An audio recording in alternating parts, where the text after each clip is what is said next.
नमस्कार दोस्तों, मैं हूं नवल किशोर। जैसा कि मैंने आपको बताया था कि बराबर निरंतर मैं आपको वीडियो देता रहूंगा, तो ठीक उसी प्रकार से अगले क्रम में आगे गॉस के प्रमेय की सहायता से अनंत विस्तार की समान रूप से आवेशित समतल चादर के निकट विद्युत क्षेत्र की तीव्रता की बात की जा रही है। तो समान रूप से आवेशित है,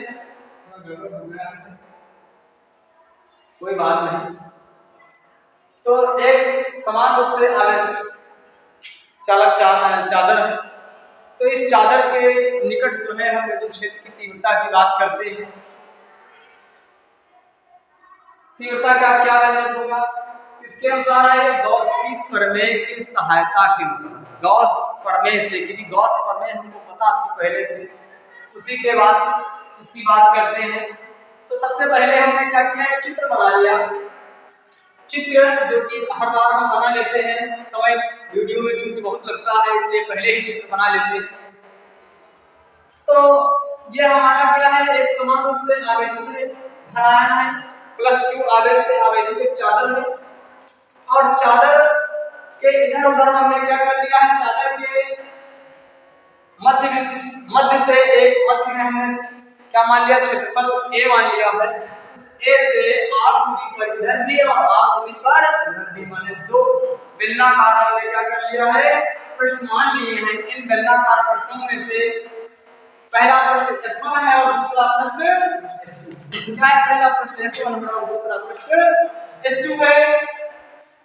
और इन पृष्ठों में हमने जो है लघु अवयव DA माने हैं। क्या माने हैं बेटा, हमने लघु अवयव DA माने हैं। ये लघु अवयव है, इसमें भी ये लघु DA अवयव है, इसमें भी। और इसके मध्य में जो है हमने S3 पृष्ठ मान लिया, टोटल इसका पृष्ठ है S3। तो सबसे पहले अगर बात की जाए तो हम भाषा की बात करते हैं। तो भाषा क्या बनती है हमारी, कि माना एक चादर है जिसकी मोटाई नगण्य मान लेते हैं। क्या मान लेते हैं, नगण्य मान करके हम मोटाई को चलते हैं। समतल चादर जो समान रूप से आवेशित है, जिस पर हमारा आवेश प्लस क्यू जो है समान रूप से वितरित हुआ है। और इस चादर के जो है बिंदु P पर जो है हमको क्या करना है, एक गॉसियन पृष्ठ चादर से कुछ दूरी पर हमने बिंदु P मानी है, यानी r दूरी पर, वहां पर हमको गॉसियन पृष्ठ के लघु अवयव का क्या करना है, हमको विद्युत फ्लक्स निकालना है। क्या निकालना है, लघु अवयव का विद्युत फ्लक्स निकालना है। इसका पृष्ठ घनत्व क्या है, सिग्मा है। क्या है, सिग्मा, सिग्मा पृष्ठ घनत्व। बस इतने कहने के बाद हमने क्या कर लिया, बेलन मान लिया है। इसके इधर उधर जिसका जो है क्षेत्रफल A है, यहाँ भी A है और यहाँ भी A, और ये समान रूप से क्षेत्रफल है। अब पहले से हमको पता है कि लघु अवयव से गुजरने वाला विद्युत फ्लक्स, तो देखिए लघु अवयव एक हमारा पृष्ठ S2 वाला है और एक S1 है। दोनों पृष्ठ की बात करते हैं। कितने पृष्ठों की बात करते हैं भैया, दोनों पृष्ठों की बात करते हैं। मान लिया क्या है, फाई ई बराबर हमारा क्या हो जाएगा, फाई ई बराबर फाई 1 प्लस फाई 2 क्या हो जाएगा, माने फाई 1 क्या है, पहले पृष्ठ से गुजरने वाला विद्युत फ्लक्स, और फाई 2 क्या है बेटा, दूसरे पृष्ठ से गुजरने वाला विद्युत फ्लक्स। तो कह लीजिए कि गॉसियन पृष्ठ के लघु अवयवों S1 व S2 से गुजरने वाला कुल विद्युत फ्लक्स फाई 1 प्लस फाई 2 क्या है, फाई 1 प्लस फाई 2 है।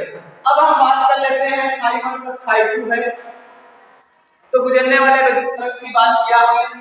तो क्या हमारा सूत्र होता है भाई, सूत्र विद्युत फ्लक्स के लिए हमने क्या बना, क्या था हमारा, कि फाई ई जो हुआ करता था, क्या था, इंटीग्रेशन डी ई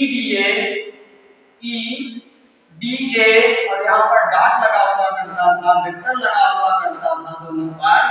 और ये S1 पृष्ठ क्या है, S1 पृष्ठ के लिए हमने कर दिया, और ये कर दिया हमने S2 पृष्ठ के लिए E into DA,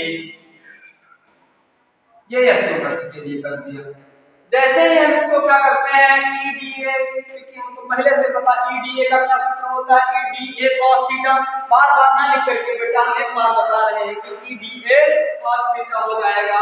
तो ये भी क्या हो जाएगा हमारा, EDA D A cos theta क्या हो जाएगा cos थीटा, और cos थीटा का मान क्या होता है 0 होता है भैया, कितना होता है 0। तो ईडीए हो जाएगा, ये भी ईडीए हो जाएगा, क्या हो जाएगा ईडीए। देखिए ईडीए और ईडीए कितना हुआ बेटा 2 ईडीए, कितना हो जाएगा 2 ईडीए हो जाएगा, 2 ईडीए कितना आ गया 2 ईडीए आ जाता है। तो हमारा फाई ई बराबर कितना निकलता है 2 ईडीए। और ये क्या था लघु, क्या था लघु, यानी कि हम मान लें इसको डी मान लेते हैं, डी मान करके चलते हैं, क्या मान करके चलते हैं बेटा डी मान करके चलते हैं। तो अब हम बात करते हैं संपूर्ण पृष्ठ से गुजरने वाले विद्युत फ्लक्स की, किससे संपूर्ण पृष्ठ से गुजरने वाले विद्युत फ्लक्स की बात करते हैं, यानी कि S3 की बात करते हैं। किसकी बात करते हैं S3 की, S3 पृष्ठ से गुजरने वाले विद्युत फ्लक्स की बात करते हैं। क्योंकि दोनों पृष्ठों का क्षेत्रफल क्या है A, क्या है A है, दोनों पृष्ठों का क्षेत्रफल A है। क्योंकि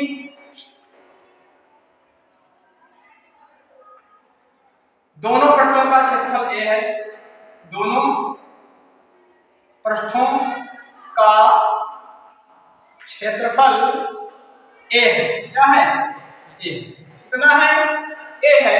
तो हम क्या कर लेंगे कि S3 से गुजरने वाला कुल विद्युत फ्लक्स क्या निकालेंगे, S3 से गुजरने वाला कुल विद्युत फ्लक्स क्या हो जाएगा कुल विद्युत फ्लक्स।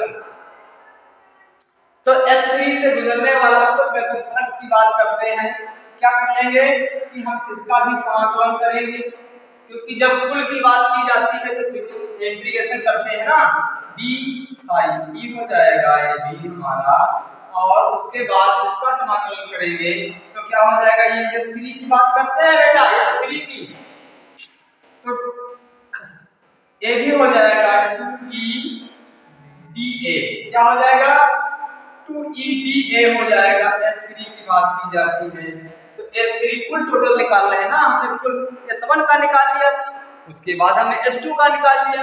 अब क्या कर लिया हमने S3 कुल टोटल की बात करते हैं, तो कुल टोटल हमारा निकला पहले से ही रखा हुआ था 2EA, 2EA लघु और लघु निकला हुआ था, तो हम संपूर्ण की बात कर रहे हैं ना बेटा, तो हमारा यही हो जाएगा 2EA।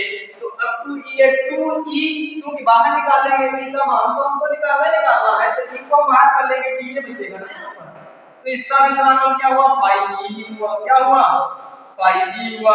अब ये क्या हो जाएगा 2E हमारा बाहर निकलेगा, तो हमारा क्या हो जाएगा सिग्मा, सॉरी समाकलन S3DA, ये क्या है DA, यानी कि क्षेत्रफल की बात की जा रही है, और क्षेत्रफल हमारा होता किसके बराबर भैया है केवल A के, किसके A के बराबर होता है।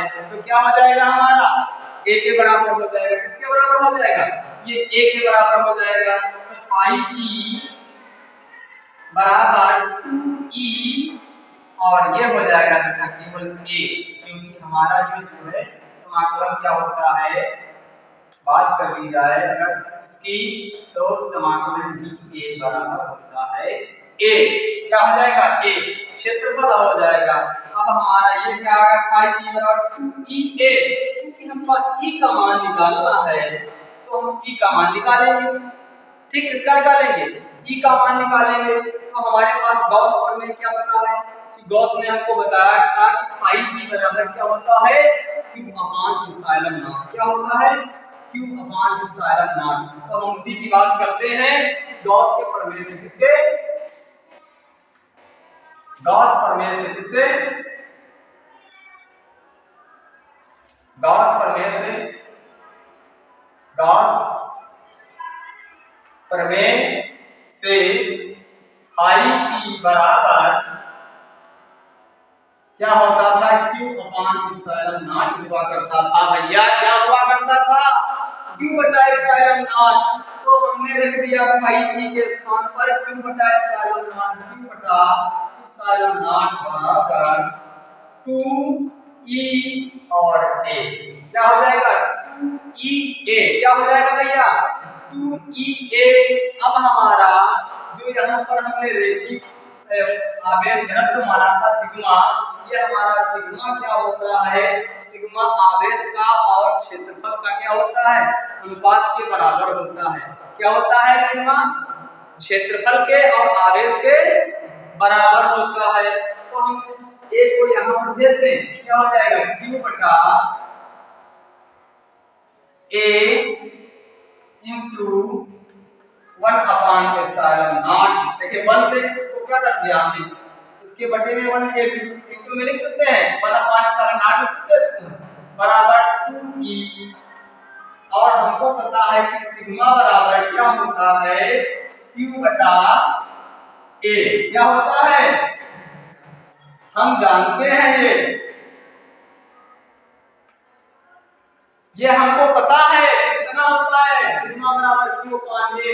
तो हमने क्या कर दिया कि ये जो मान हमारा था Q अपान A, उसकी जगह पर क्या लिख दिया बेटा, हमने सिग्मा ले लिया। क्या ले लिया, सिग्मा। तो इसके स्थान पर क्या लिख देंगे, हम सिग्मा लिख देंगे। तो ये हो जाएगा हमारा सिग्मा गुणे 1/ε0 बराबर 2E। और इस 2 को इसके बटे में भेज दीजिए, तो क्या हो जाएगा हमारा सिग्मा बटा 2ε0। ये हो जाएगा E के बराबर। क्या हो जाएगा, E के बराबर। चाहे हम इसको E बराबर ऐसे भी लिख सकते हैं, E बराबर सिग्मा बटा 2ε0। और ये किसके बराबर होता है, न्यूटन बटा कूलम। क्या होता है, कूलम। तो ये हमारा आ जाएगा इस तरीके से, इस E बराबर सिग्मा अपान 2 ε0।